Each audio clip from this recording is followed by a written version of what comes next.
आपके अपने YouTube channel advocate दीप legal hub में। आज के इस वीडियो में हम बात करेंगे कि जिस तरह से एक बहू, एक पत्नी अपने अधिकारों के लिए घरेलू हिंसा अधिनियम के तहत शिकायत करती है, उसी तरह से किस प्रकार सास और ननद भी अपनी बहू के खिलाफ शिकायत कर सकती हैं। आज के समय में अधिकतर लोगों को ये पता होता है कि एक पत्नी के पास तो ये अधिकार है कि वो घरेलू हिंसा अधिनियम में अगर उसके साथ कुछ भी गलत हो रहा है तो उसके अंतर्गत वो शिकायत कर सकती है। लेकिन आज भी बहुत सारे लोगों को इस बात की जानकारी नहीं है कि इस अधिनियम का सहारा एक सास और एक ननद भी ले सकती हैं अपने बहू के खिलाफ। वो कब लेंगी, कैसे लेंगी, किस तरह से अपनी शिकायत करेंगी और कैसे अपने कानूनी अधिकारों की मांग करेंगी, इस पूरे टॉपिक पर, इस पूरे विषय पर आज के इस वीडियो में आपको बताया जाएगा। वीडियो को पूरा देखिएगा। अगर आप चैनल पर नए हैं तो चैनल को सब्सक्राइब करना बिल्कुल मत भूलिए। वीडियो देखने के बाद लाइक करिए, कमेंट करके जरूर बताइएगा वीडियो कैसा लगा और आप किस तरह के आप वीडियो चाहते हैं, आप किस टॉपिक पर वीडियो चाहते हैं वो भी जरूर बताइएगा। उस टॉपिक पर भी आपको वीडियो बना करके जल्द ही दिया जाएगा। हम बात करेंगे कि किस तरीके से एक सास या एक ननद घरेलू हिंसा अधिनियम के तहत शिकायत कर सकती हैं।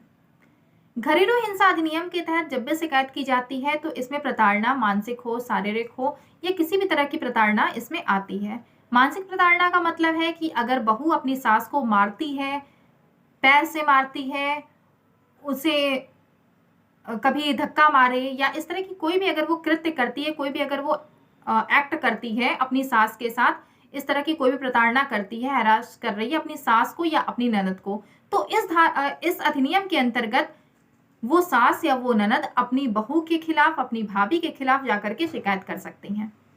मानसिक प्रताड़ना में गाली देना, ऐसी कुछ बातें करना जो कि उनके हृदय को ठेस पहुंचाती हैं या इस तरह की कोई भी उनका काम, बहू का काम जो कि अपनी सास के साथ किया जा रहा है या अपनी ननद के साथ किया जा रहा है जिससे कि उनको मानसिक आघात पहुंचता है, तो ऐसे में भी वो सास या वो ननद अपनी बहू के खिलाफ, अपनी भाभी के खिलाफ शिकायत कर सकती हैं घरेलू हिंसा अधिनियम के तहत।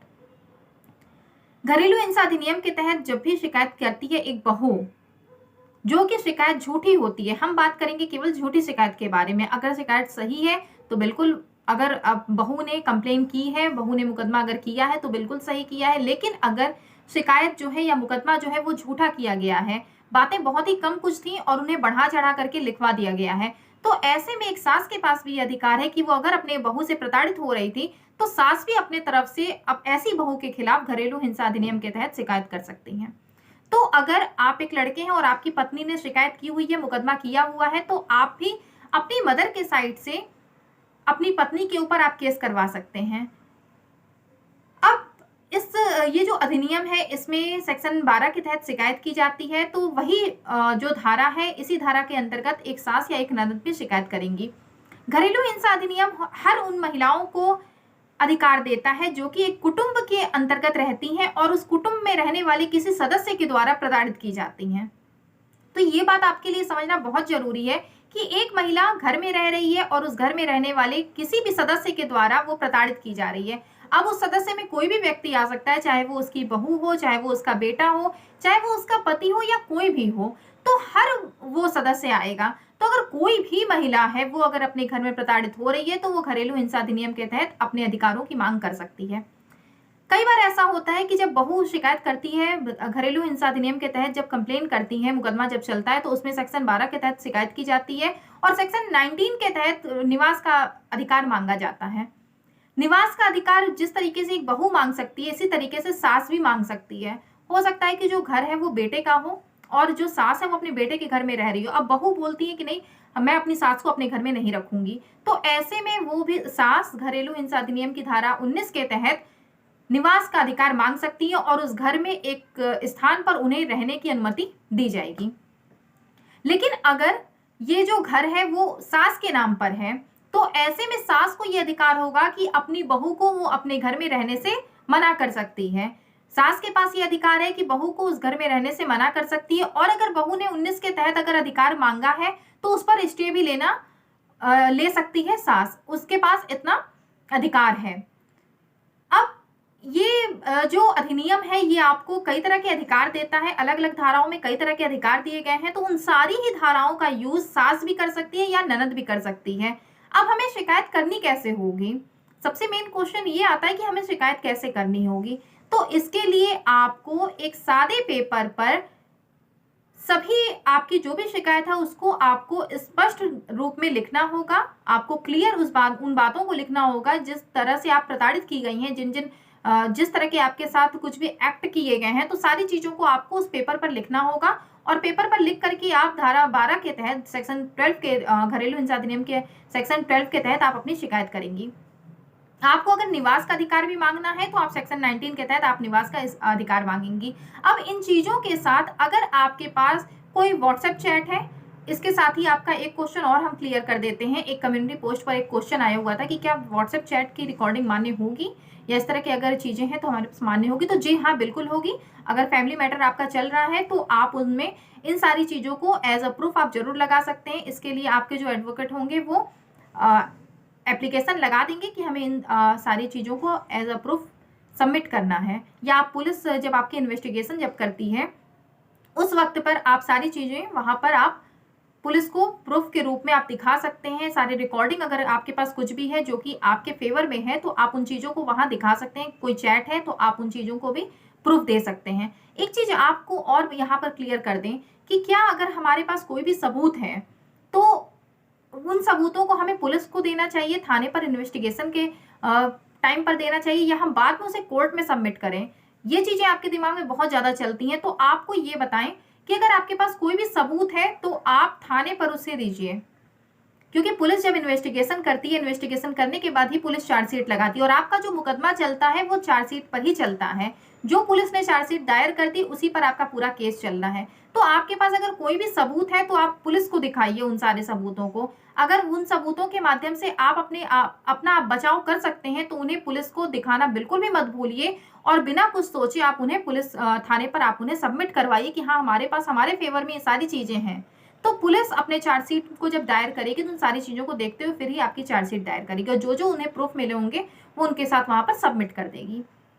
तो ये हो गया आपका कि आपको किस तरीके से देना है। तो आपने जो आप एक सादे पेपर पर आप अपना सारी शिकायतों को आप स्पष्ट रूप से लिखिए। आपको शिकायत जो करनी है वो सेक्शन 12 के तहत करनी है। निवास का अधिकार अगर आपको मांगना है तो सेक्शन 19 के तहत मांगना है।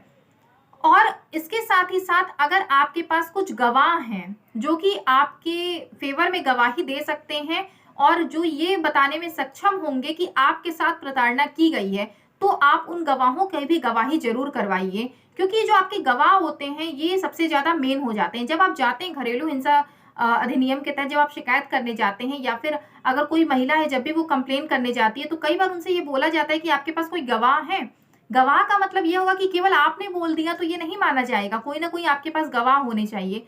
तो इसमें आपके गवाह या तो आपके मदर बन जाएंगे या फादर बन जाएंगे, आपका भाई, आपकी भाभी, कोई भी बन सकता है। एक महिला के लिए ये पॉइंट हम बता रहे हैं कि कोई भी ऐसा हो जो आपके फैमिली मेंबर हैं वो आपकी उसमें वो गवाही दे सकते हैं आपके लिए। और अगर एक सास जा रही है तो इसी तरीके से उनके लिए भी सास या ननद जाती है तो उनके पास जो भी गवाह हैं, चाहे वो आस पड़ोस के लोग हों, चाहे वो आपके घर के कोई सदस्य हो, कोई भी आपके रिलेटिव हो जो कि आपके साथ जो प्रताड़ना हुई है उनको उन्होंने देखा है, वो उसके गवाह हैं, तो वो आप उनका नाम जरूर डलवाइए कि हाँ आपके पास ये गवाह हैं जो कि अगर कोर्ट में बुलाया जाता है तो गवाही देने को वो आएंगे। तो ये सारी चीजें आपको ध्यान में रखनी है।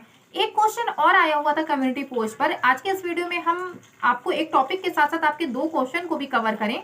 एक तो आपको हमने बता दिया है कि अगर व्हाट्सएप चैट वगैरह की अगर रिकॉर्डिंग है तो वो मान्य होगी या नहीं, और दूसरा क्वेश्चन एक ये था कि इस तरह के केसेस कितने लंबे चलते हैं। तो इस पर आपको पूरा वीडियो एक बना करके दिया जा चुका है पहले ही, लेकिन आपको फिर से हम ये बता दें कि आपका ये पूछना था कि कितने दिनों में इनका निपटारा हो जाएगा। तो कितने दिनों में निपटारा हो जाएगा ये हम बिल्कुल भी नहीं बता सकते हैं, क्योंकि कई बार ऐसा देखा जाता है कि ऐसे केसेस बहुत लंबे चलते हैं।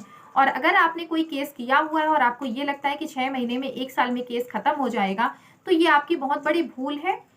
आपको एक कानूनी सलाहकार होने की वजह से हम आपको ये स्पष्ट कर दें कि आपकी ये भूल है कि आपके ऐसे केसेस 6 महीने या साल भर में खत्म हो जाएंगे, क्योंकि अदालतों में ऐसे केसेस की भरमार लगी हुई है। मुकदमे इतने ज्यादा हो चुके हैं कि जल्द से जल्द निपटारा किया जाना संभव बिल्कुल भी नहीं है। और कुछ कानूनी प्रक्रिया होती है, कुछ प्रोसीजर ऐसा होता है जिसकी वजह से टाइम आपका किल होता है। तो ये सारी चीजें आपको आज के इस वीडियो में बता दी गई हैं। वीडियो को लाइक करिए, शेयर करिए, कमेंट करके जरूर बताइए वीडियो कैसा लगा। आप किस टॉपिक पर वीडियो चाहते हैं ये भी जरूर बताइएगा। वीडियो को लास्ट तक देखने के लिए बहुत बहुत धन्यवाद।